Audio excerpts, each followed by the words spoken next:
T-Dog, J-Boy, and me, I'm Lugs. Our pride and joy is pumping our mugs. Be careful, kids, it could get rough. We're flipping our lids on sports and other stuff.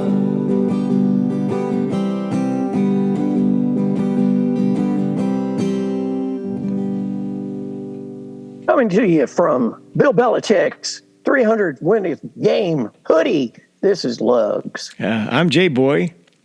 Now I'm T-Dog. Yes, sir. Good to see you, boys. Hey, I just picked up my church bulletin this week. Interesting announcement inside. The Peacemaking Guild meeting scheduled for Saturday is canceled due to conflict. All right. Hey, all right. Welcome to the show. We just finished up NFL Week 7. The Vikings shocked the world. Kirk Cousins threw an interception on his second pass of the game, but after that, the Vikings played nearly perfect football, beating the Niners 22-17 on Monday Night Football. Lugs, I got to turn to you and say, hey, what are your thoughts? Oh, well, I'd have to say Minnesota's offensive line outplayed San Francisco's defensive line because they didn't really touch Cousins. You know, I'm not a Cousins fan, but I will give it to him. Luckily, he had Jordan Addison to step into the breach without Justin Jefferson there. And, yeah, I wouldn't say they had a great running game at all. But they did enough to win that game. I think the game was lost by San Francisco. It wasn't won by the Vikings. I'm sorry. That's the way I feel. How do you feel, dog? Wow. No, I'm not. I'm going to give credit to the Vikings. Thank you. I want to give credit to Kirk Cousins. He played well. And, you know, I know he gets crapped on for not winning in prime time. You know, this is at least one that goes against that. What is that record? Could you? I don't know what the record is. I can tell you. 3-12. 3-12 on Monday night. So on prime time, 3-12. Anyway, go ahead, dog. But I also want to give credit mainly to the emergence of Jordan Addison. You know, they took him in the first round for a reason. You know, and it's great that he emerged. You know, with 123 yards receiving, 2 touchdowns. That second touchdown, just a great touchdown where, again, it was up for grabs, and he was able to rip the ball away from Tre'Davious Ward and then run it in right before half. A big risk reward, if you think about it. Ward was going for the pick, and when he didn't get it, I mean, probably in that situation, at best, the Vikings get a field goal, but because of that, they get 7. And I think the thing that just stinks for the Vikings is you could have had him as a compliment to Jordan Jefferson. And I don't know if Jordan Jefferson will be back this year based on possibly the severity of the injury to his hamstring and also just because he has a contract situation where he doesn't want to re-injure it so that they can lowball him, you know. So that does make it tricky for them. And like you said, they didn't run the ball well, but that's been a big bugaboo of Kevin O'Connell. Obviously, they have had a great record last year, and I think in time he's going to be a good coach. I think, you know, I want to give him credit for the hiring of Brian Flores, where, you know, if you still look at this defense, it's not a great defense. It's Danielle Hunter and a bunch of dudes, but just kind of like he did his first year as a head coach of Miami Dolphins. If you look at that roster, it wasn't a whole lot, but by the end of the year, that defense really rounded into form, and it looks like halfway through the season, it might be a bunch of no names, but like they're playing tough against, you know, it was against a bad Bears team, but still, you know, against a 49ers team, which is down their best one of the best left tackles ever in Trent Williams and missing Debo, which is significant. True. Yep. But I still don't want to take away from what the Vikings did. They flustered Brock Purdy. You know, they were able to keep Ayuk relatively contained. You know, Kittle had a pretty good game, but that's fine. And I just think it's very hard for any offense to really stop McCaffrey, but they did about as well as you can in containing him. I mean, I know he had 2 touchdowns, but he was just under 100 yards total, which is a dynamic as Christian McCaffrey is. You'll take that, honestly. So, like I said, it's a good team win for the Vikings. It's one of those things, though. Do you really want to win as your Vikings? Because, again, like we've talked about, I don't think Kirk Cousins here next year. So you really want to have a bad record. So you won the battle. Did you win the war? Right. Joe Buck was pointing that out, and Aikman too, that if the Vikings had lost, which he said was a game they needed to win, it might be a whole different story on the trade deadline coming up and that whole picture. But I have a follow-up question for Lugs. Is some of the shine off Brock Purdy now that he's lost 2 in a row? I think we're just seeing who he is. He doesn't have a great arm. And I'm sure he's going to remember Cameron Bynum, who, just took it to him a couple of times there. But for as much money as they've spent on this team on both sides of the ball, they got to get it done soon. They've got Brock Purdy for nothing. So that's the advantage of having him there. He's a good game manager and can come up with some real quick reads is what they need. So, but when all of those CDs mature, as they say in the stock business, that's going to be some expensive dividends right there. That 9-month CD pays small interest, 90 days. Same. You're right. T-Dog, they're built for win now. Are they not? Yeah, they're built for win now, and it just happens. I mean, I'm sure we're going to talk about how did Buffalo lose to New England? It's a long season, and again, there's even these quote unquote bad teams. Like I know the Vikings were 2-4 entering this game, I believe, in what they were able to. To beat the 49ers and, this bad New England team, that they beat. Yeah, jump into that Buffalo. one. Go ahead. Yeah, go. So it's just like, like people panic and stuff. Like some of these injuries, luckily for the 49ers, Trent Williams will be back. Debo will be back. To be fair to your point, the shine is a little bit off. The part that is troubling for the Buffalo Bills is a lot of the things that maybe really hurt them in this loss. They're not getting back. I mean, they lost Matt Milano a few games ago, and they lost Tre'Davious White with their corner, and they lost one of their starting defensive tackles who really helped against the run. And again, I don't know what happened to New England because they played Eagles tough, and then Mac Jones went in a complete funk. Because again, Buffalo's defense isn't as. I mean, it started the year great, and then they had some key injuries. I still don't think they're a bad unit, and Mac Jones did have a good game. So that also just tells you sometimes guys go through funks. And again, is Mac Jones the long-term solution to the Patriots? I would say not. But also, I don't think he's a bum like some people wanted to make him out to be. He definitely went through where he lost confidence, and he was just making boneheaded decisions where he was throwing across his body. But and the other unfortunate thing with Buffalo is early on in the season, they were leaning on the running game a little bit more. And I'm not saying because of how small James Cook is, I'm not asking for you to give him 18 carries because he's not going to hold up. But you have Latavius Murray to hopefully maybe take 10 touches. I just think they asked Josh Allen to do too much. They put too much on his shoulders to make everything happen. He's asked to run for touchdowns. He has to make these high-level difficult throws and with not a great offensive line. And I just think, you look at New England, they divvied up 20 carries between Ezekiel Elliott and Ramondre Stevens. Neither of them really rushed that well, but just it doesn't put all the burden on Mac Jones. And, the Patriots, say what you will. I mean, they still have a quality defense, even with some of the injuries they have. So they were able to, really limit Stephon Diggs. I mean, he had 58 yards and a touchdown. Again, kind of like McCaffrey. You'll take that. That's a win.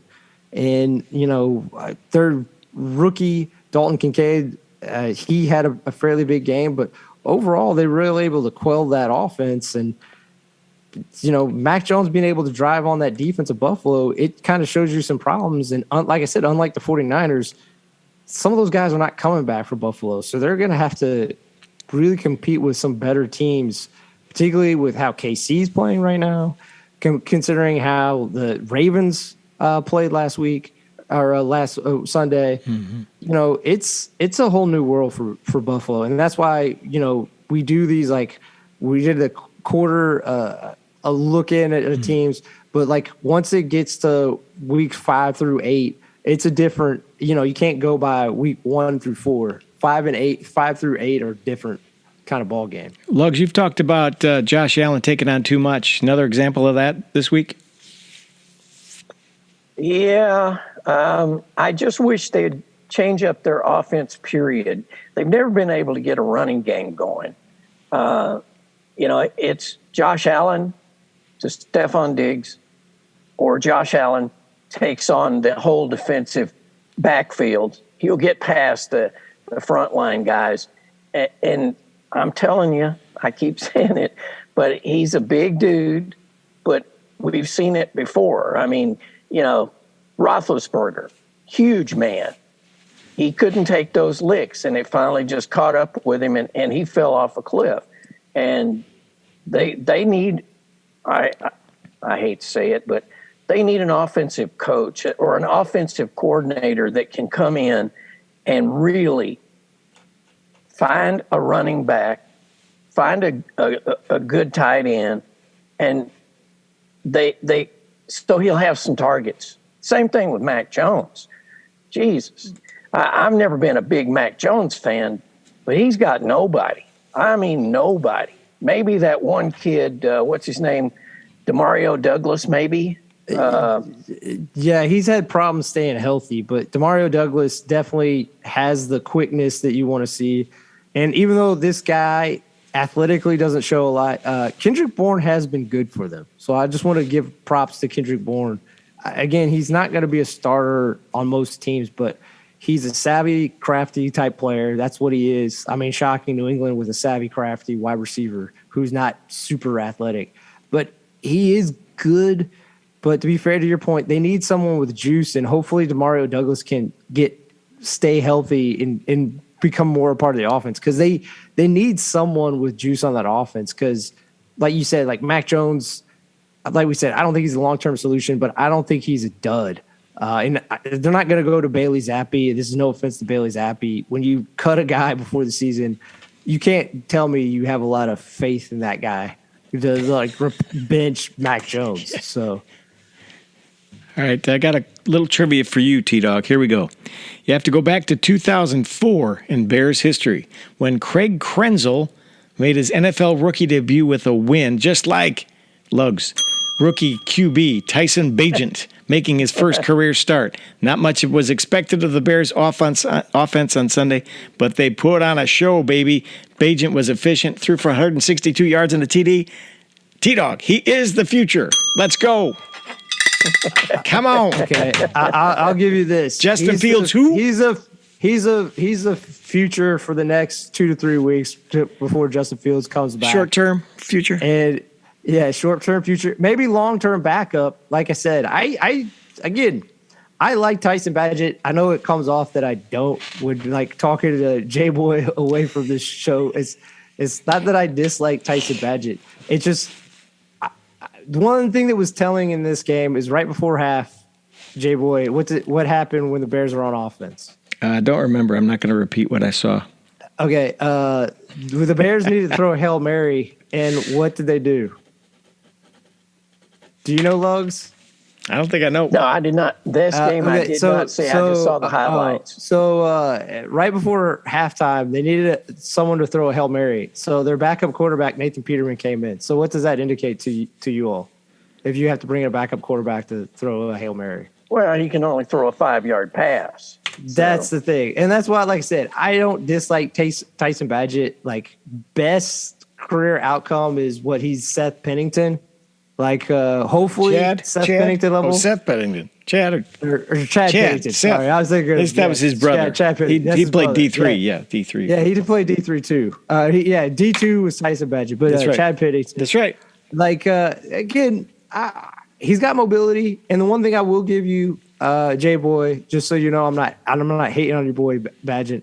The one thing that is an indictment of Fields that Bagent clearly shows is from post-snap, Bagent reads the defense fairly quickly, processes it, and he gets the ball out. So that I will give him because, again, they have a dynamic pass rusher in Max Crosby. He got 1 sack, but that was the only sack taken in the game. And, data shows that usually when there is a sack on a drive, that kills the drive. And that is the one major, there's other ones, but probably the biggest one for Justin Fields is he takes so many sacks that he kills so many offensive drives that that shouldn't be happening. But I want to give credit to the main MVP of this game for the Bears, Deontay Foreman. Right. Was he third string, fourth string? What is he? He was when you looked at his pay, it looked like he was second string. Then the season began, and he very quickly got behind Roschon, the rookie from University of Texas. But this is the third year in a row. And, Tennessee 2 years ago, last year with the Carolina Panthers, this year with the Bears. When Deontay Foreman gets a shot to be a starting running back, he looks like a true starting running back. He had 16 carries, 89 yards, 2 rushing touchdowns, 31 yards receiving, one receiving touchdown. Behind him, Darrington Evans played okay, but again, you're talking about 14 carries, 48 yards. I mean, that just shows you the discrepancy between these two. And I just also want to give credit to the offensive line. Tevin Jenkins, Lucas Patrick, their rookie right tackle. They were just opening up holes left and right, just moving people out of the way to Deontay Foreman just to crush guys, just going north and south. And I know I like taking shots at this guy, and also let's give credit where credit's due. They were taking on Josh McDaniels, who last year lost to Jeff Saturday, who very quickly after that big win against the Raiders showed, reveal magnifico. That guy should have never been a head coach in the NFL. We forgot about that experiment. But again, it's an indictment. He lost to Jeff Saturday. He's the guy that lost to Jeff Saturday. I call him Josh McDummy. Josh McDaniels McDummy. Lugs, come on, man. Vegas is a lost franchise. Lost. Yeah, I mean, the haircut boy there, Al's son, he can't figure out how to run a football team. Mark Davis? Yeah. I mean, that's just stupid stuff. They got nothing, going for them right now. And I hear Hunter Renfrow is gone because he and Josh McDaniel doesn't get along. And so they'll have even less. So what I was going to say about that Chicago game, okay? Tyson Bagent, he's 1 for 1. Justin Fields is 5 for 26. You know what I'm saying? How much longer do you have to go with a loser before you say it's a loser? Come on. Wow. A loser. I think Go ahead. I said tank and get Caleb Williams and Marvin Harrison Jr. You nailed what I was going to say. Look, I'm not saying that Tank. You're saying Fields, tank. I'm not saying that Justin Fields should take over. Whenever he gets healthy again. But like I said in our group text, the starter I believe for the Bears in 2024 is currently not on the roster and is probably being drafted in the first round of that year's draft. So it's neither one of these guys. Like I said, Tyson Bagent will probably be on the team, and he should. Like I said, I think he's a a quality player. I just think because of some physical limitations, like it's going to prevent him from being a long-term starter for them. Gotcha. And maybe I'm wrong. I'm not saying he can't. I mean, his dad was a professional arm. Maybe he can really work on his son's arm strength in the offseason. Maybe all of a sudden he's like throwing, footballs through like concrete. I don't know. No, I think what happened was he and his dad, did a little of that arm wrestling and it ripped out his elbow. I mean, come on. He can't bend the elbow. He's just sort of long arming it. So go Shepherd University, go right on to victory. Where is Shepherd University? West Virginia. Jericho. West Virginia. They played against. West we talked Virginia. about this. Slippery I didn't Rock. even know they had a university in West Virginia. I mean, come on. That's cold, man. That's some cold. Now you're talking like a Kentucky fan or something. Stop it. All right. So what do you want to do next? Want to do a little sports yesteryear? Then we'll wrap up some more games with a nice bow on them, like a little package for Thanksgiving. Oh, or Christmas. sure. All right, we can do it. Hang on a minute. Wait. Here it comes. There it goes. All right, we're going to do a little sports of yesteryear. We're going to talk about Tyler Bagent's father, maybe. I have no idea. But here's Lugs with sports of yesteryear. Come on in, baby. All right, 1905, the first college football Crab Bowl Classic. Never heard of it before. Navy beats Maryland 17-zip in Annapolis. 1953, Cleveland Browns quarterback Otto Graham sets club record with four fumbles. 1997, ninth college football Holy War. Notre Dame beats Boston College 52-20 in South Bend. The next two events are for friend of the show and honorary sport weasel Roger Taylor. 2009 Major League Baseball American League Championship. Roger's team, New York Yankees, beat Los Angeles Angels 4-2. 2015 British Mercedes driver Lewis Hamilton wins Formula One Grand Prix at the Circuit of the Americas to clinch his second consecutive World Drivers' Championship. And that, my friends, is it for this edition of Sports of Yesteryear. Hey, you caught me off guard there. It was a little short time. I was getting a smoke. Sorry. Wait a minute.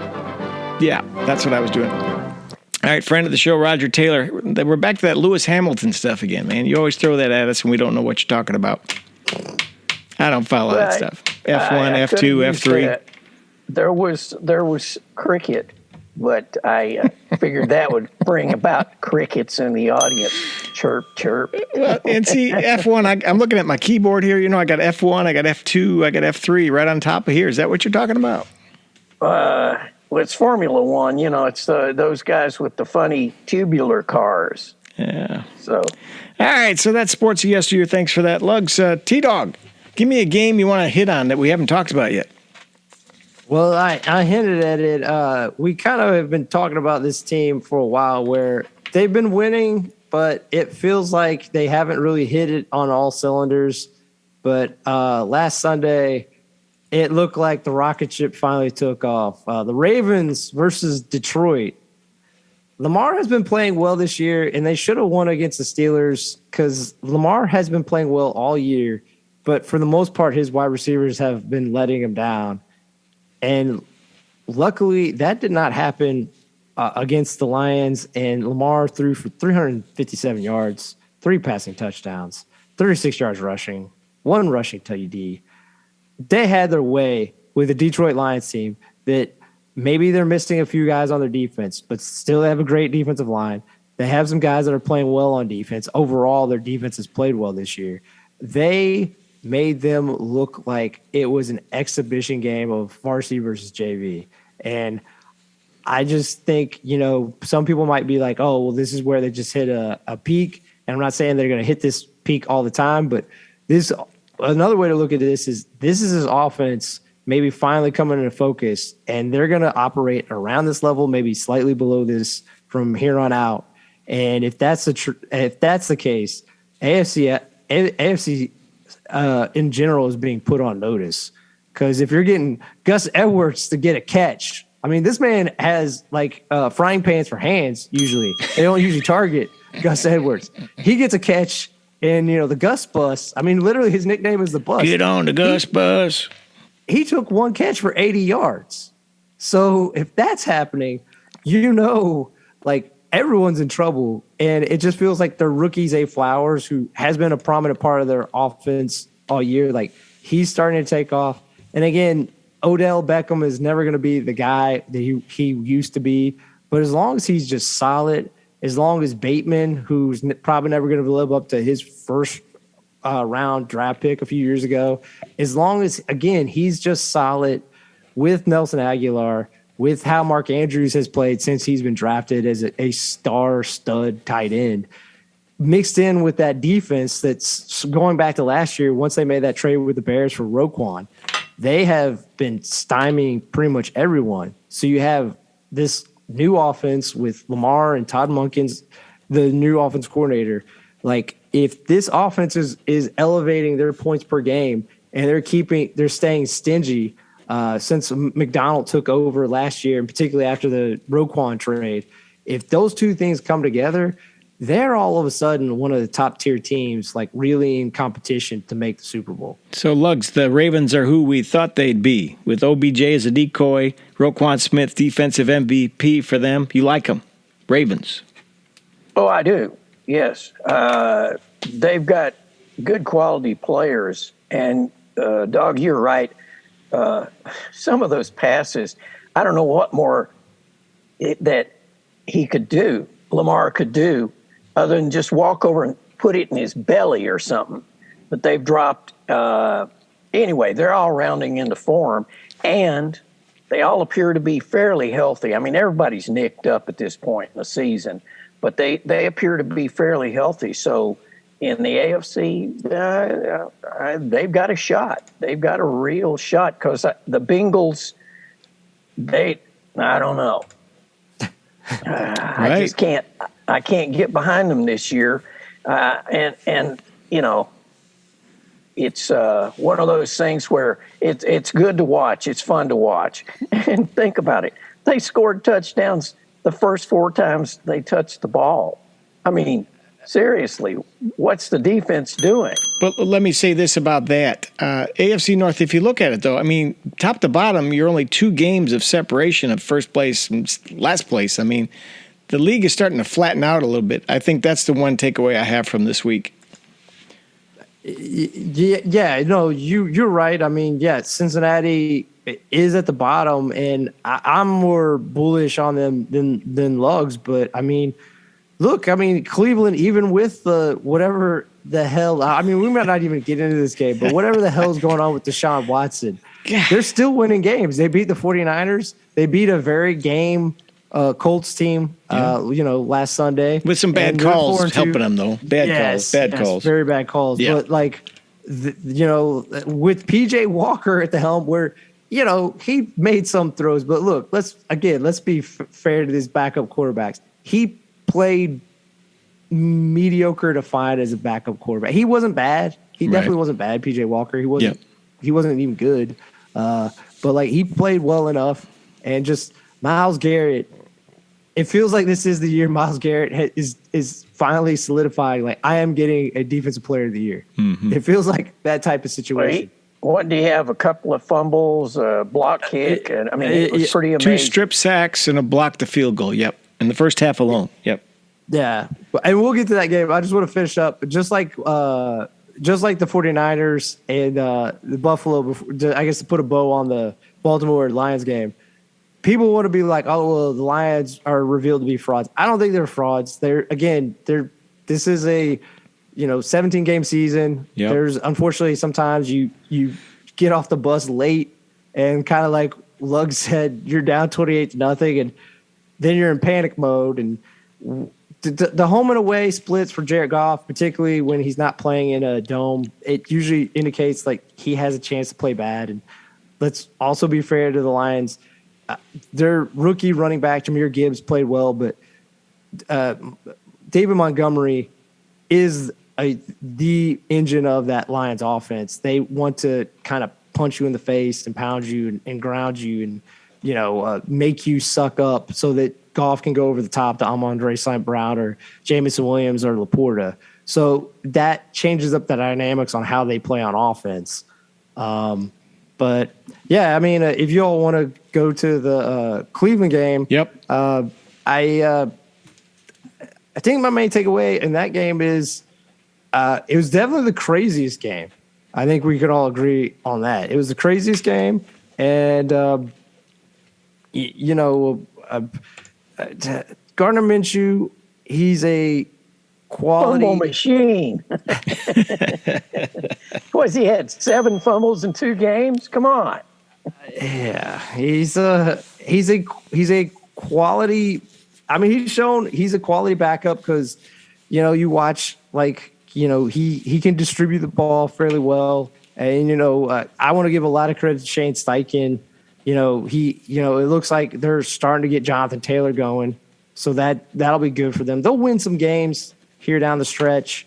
It unfortunately for the Colts, it really the Jaguars are really starting to pull away from everyone in that division to some degree. I think Houston maybe has still a shot, but Tennessee's essentially lost at sea now, and the Colts, unfortunately, when Anthony Richardson went down, their chances of making a late surge, I think, went along with that shoulder surgery. He just had surgery this week, right? Yeah. So, but the thing they should be happy about, for next year is Michael Pittman. He showed it last year, but again, Michael Pittman showed you he is a legitimate good starting wide receiver. Josh Downs lugs his guy out of UNC. He's been a revelation as a rookie wide receiver, particularly with Minshew. And, the combination of, they ran the ball 36 times for 132 yards between Jonathan Taylor and Zach Moss. And I think that's what they're going to want to do. They're going to want to pound you and then play action, go over the top. They're going to be a tough out like they were against, again, even with PJ Walker. The Cleveland Browns are a good team. And if you look at it, they've been the best defense, and a backup quarterback for the Colts put up 38 points on them. So, it's a good win for Cleveland. I know it's unfortunate that the Colts didn't win, but again, they're like a lot of teams this year. They're really looking into next year, and it looks like they have a good nucleus to kind of build off of in 2024. Lugs, I don't think Minshew's been the same since he went with this Thor look with the long hair and the stash and the whole bit. I think he lost some of his mojo there somewhere. Yeah. If he could have held on to one of those fumbles, come on, dude. I like the guy, but I don't know. Yeah, I think he has appeal. He's got sort of the it factor, but on the football field, it's less than it. So, and I was just going to say about Deshaun Watson. Deshaun Watson is guaranteed $230 million. He ain't going to take any licks. You get close to Deshaun Watson, he's going to down. Oh, I'm hurt. I need to come out, please. And that's that. They're saddled with him. Obviously, we had too many interesting games to really go into, but I'll just to do an abbreviated thing on this. I think the thing that's fascinating in terms of the saga of the Cleveland Browns is I don't know if he'll play this week because it feels like there's a chance he won't, but it feels like clearly the coaching staff is kind of fed up with Deshaun Watson. Sounds like it, doesn't it? Looks like it. Because for Stefanski to say right after the game is he'll definitely play week 8. I don't think he even thinks that he's going to play week 8. He just wants to put the pressure and the onus of when people get upset. He wants all that angst and irritation, all that those feelings directed right at Deshaun Watson because he was in he got hit and they thought it was a concussion and he went through concussion protocol. He was fine, and then for them not to put him back in the game, it feels like they feel like this guy's not even trying. The hell, mind games. Let's put PJ Walker out there. PJ Walker. I don't know. Well, I heard Deshaun went and had one of those fish-eating pedicures where those little fish eat off the bad stuff off your toes. I heard he got injured. He got finned So he may be out this week. Yeah. He got finned. Well, yeah. I think, why can't Cleveland just be a regular team? Why all this stuff? It's just crazy. I don't Well, know. $230 million Yeah, worth of stuff right there, baby. All right, let's go to another game. 35 past the hour, 72 degrees at the airport under partly cloudy skies. Another one. I was just going to say, fellas, Yeah. the Broncos, they won a game. Oh, my goodness. And I think I saw part of that game. It's sad what Jordan Love, they have no faith. They being the Green Bay coaching staff, they got no faith in that kid at all. At all. I mean, again, it's 19-17 as a final score, but it was sad. It was sad when you got Aaron Jones throwing passes. That's one of those moments where you're just like, okay, it's over for this kid. Let's just move on. Get yourself Drake May from Carolina, and we'll see you next year. Oh, so you think they're purposely now at a point where they're just trying to tank? Well, they're not putting a whole lot of effort into Jordan Love out there. Wow. I mean, I never thought about them giving up on him this soon, but maybe. This soon. Well, as a full-time player. Yeah. Again, if I'm going to be harsh on Tyson Bagent, to be fair, at least Tyson Bagent, one, came from D2, right? One, he's a rookie, right? Tyson Bagent outplayed, again, neither Raiders defense or Denver, even though it feels like Denver's defense the last 2 weeks has kind of shored up whatever problems. Comparable, though. Kind of. Yeah, they've kind of, but like, still, I'm just saying, Tyson Bagent played at the level or slightly better than Jordan Love. And again, Jordan Love was a first-round draft pick. He got to sit on the bench for 3 years. He got to, even though we're maybe not the biggest fans of him, he got to watch one of the greatest quarterbacks of all time play, and he got to maybe learn some things from him. I'm not going to say – I think their relationship was more arm's length. Let's say arm's length. It was arm's length, but I think it wasn't as frosty as Favre and Aaron Rodgers was. I think he probably did go over certain things with Jordan Love. Well, Rodgers is probably stoned half the time. What are you talking about? It's true. But that's what I'm saying. Is like, that's why when people are like, oh, it's his first year starting, it's not, you can't use that for him. He had 3 years to learn this system, and it feels like he still doesn't understand how this system works. He had 3 years to learn it. And they're still struggling, just running kind of like what Lugs is saying, the basic bones, like 101 version of this Matt LaFleur offense. And that's a huge indictment on him. And again, this goes back to that contract. They don't do that contract in the offseason. They could say how much they believed in him. I don't need to hear how much you believe in him. Once you do an action like that, you're telling me, like, you do not completely buy into whatever the hell this guy is. Show me the money. Okay, so who needs to tank first or worst or better? Bears or Packers? Which team should tank? Well, the Bears have the first 2 picks, right?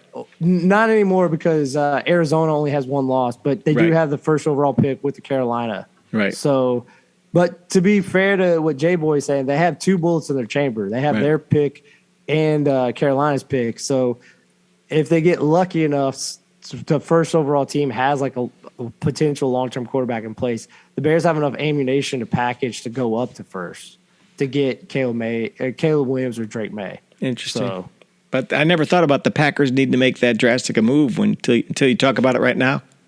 Wow. I just think it's done. Look, so you agree with me. It's like, look, I know this is first year starting, but like this guy's been there 3 years, like to trying to like hopefully develop, and he looks. I mean, who would you all rather have like the next 3 years, him or CJ Stroud? I was going to say, look at the rookies of this year. Stroud obviously being the standout. Anthony Richardson.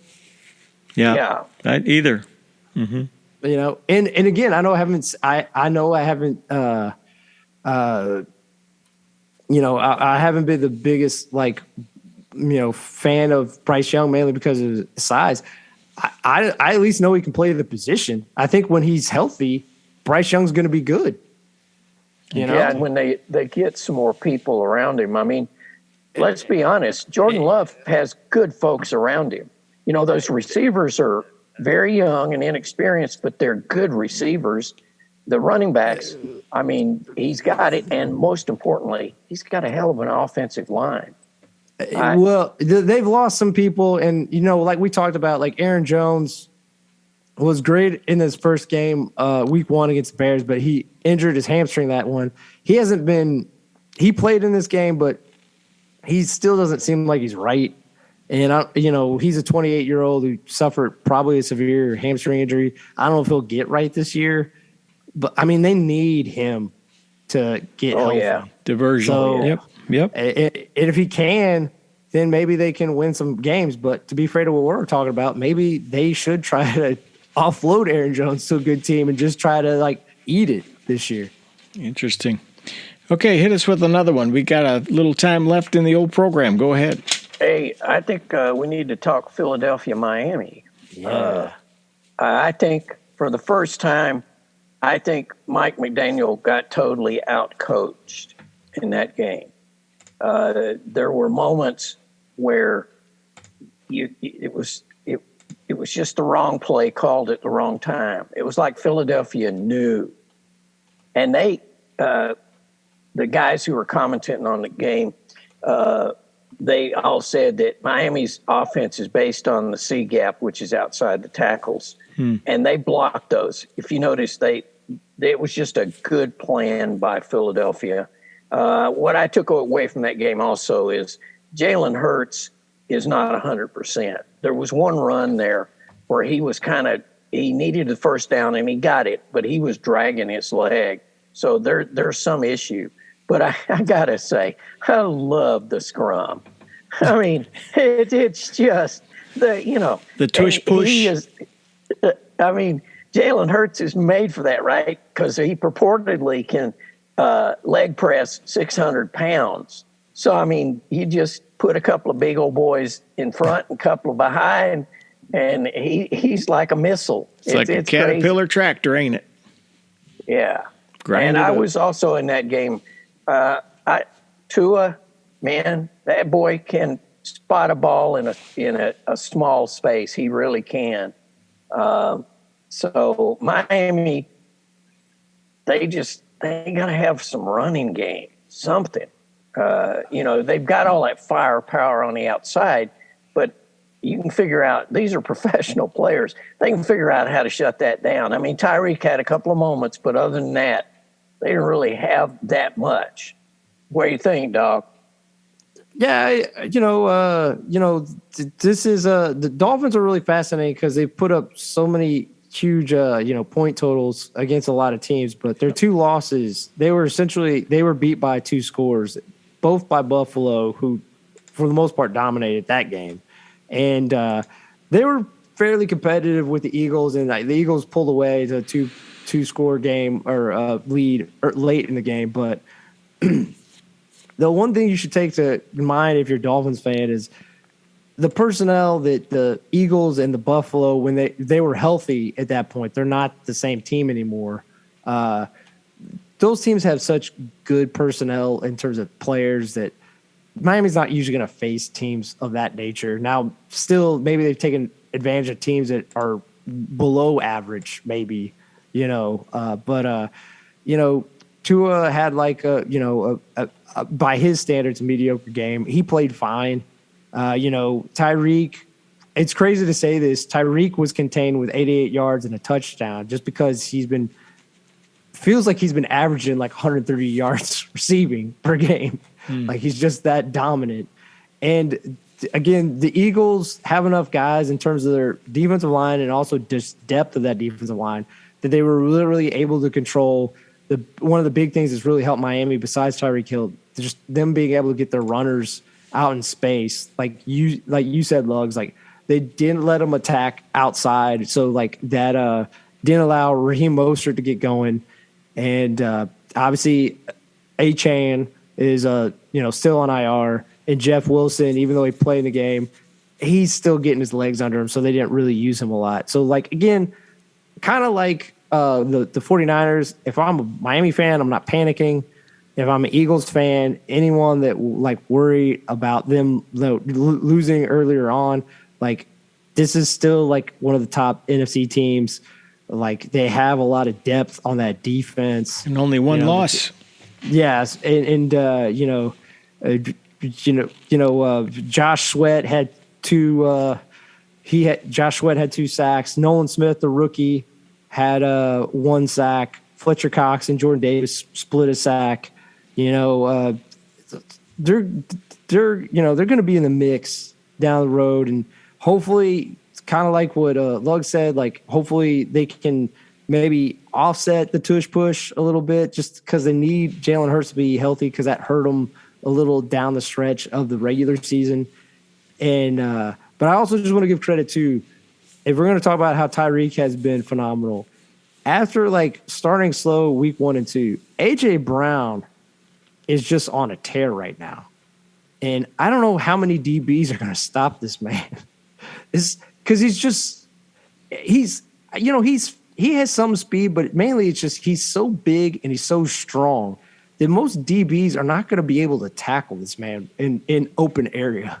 So like he's always getting yards after catch, and it's a huge asset, and it makes you go back a year and understand why. I think there was a power move in Tennessee to get the GM out of the job midway through the season. Vrabel pushed him out, is because how you let AJ Brown out the building, I have no idea. Crazy. Like it was, yeah. So, crazy. But anyway. And I got to give a shout out to the Methuselah of receivers, Julio Jones. Julio Jones is back out on the field. I mean, come on. And he caught a couple of passes. It was kind of cool to see.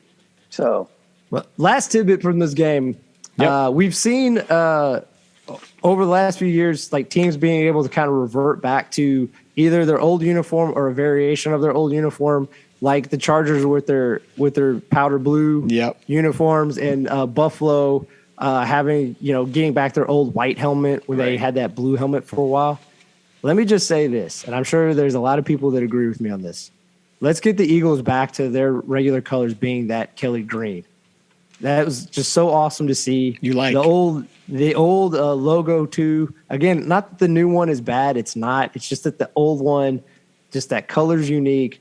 That old logo to me is just so iconic, and it harkens back to the Reggie White era. Yep. Like teams. Minister of Defense, baby. Yeah, so let's bring that back. I don't know if someone could get a petition to get that to be their. When I first saw them, I thought they hadn't color balanced the cameras. It was so flat looking. Shade it there, boys. Yeah, some throwbacks look awful. Green Bay wears those bumblebee things once in a while. That looks like crap, but I agree with you on these. These are class. From the city of brotherly love comes the brotherly shove with Jalen Hurts when they go for that. I love it. Anything else tonight, fellas? Pretty much it, unless we want to do another game. No, look. In terms of not doing another game, Atlanta, Tampa had a game. I watched some of it, and it happened, and Atlanta won, and that's all we really need to say about that. There was that enthralling of a game. The most fascinating thing to come out of the game is kind of like Cleveland with the Deshaun Watson thing, is the league is probably really going to go Atlanta because Bijan Robinson was active and he didn't really play the game because of sounds like a migraine. Why he suited up then, I have no idea. And he got a carry right at the end of the game.